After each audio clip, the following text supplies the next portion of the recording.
Μια ερώτηση έχω, ναι. Λοιπόν, κύριε Πρόεδρε, σχετικά με τις παγίες εδώ πέρα, υπάρχει ένα θέμα σοβαρό. Δεν μπορεί να λειτουργήσει ο Πρόεδρος στην εκάστοτε κοινότητα χωρίς την προληπόμενη παγία.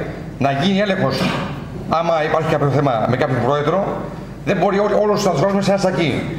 Ίσα-ίσα, εμείς οι Προεδροί εξυπηρετούμε τη διοίκηση που κυβερνά σήμερα. Έχετε 2 εργάτες για όλη τη δημοτική ενότητα 2. Δηλαδή 6 χωριά, 2 εργάτες. Για χόρτα κτλ. Είναι δυνατόν?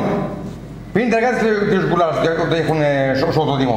Οι 2 είναι στη δημοτική ενότητα 2. Είναι 6 χωριά. 6 χωριά μπορούν να καθαρίσουν 6 χωριά. Πήραμε ένα δίμηνο, όχι, δεν τελειώσε κύριε Πρόεδρε, θα με ακούσετε. Πήραμε ένα δίμηνο και ευχαριστώ τον κύριο Δήμαρχο για να εξυπηρετηθώ, αλλά είναι οι υπόλοιποι 10 μήνες τι κάνουμε?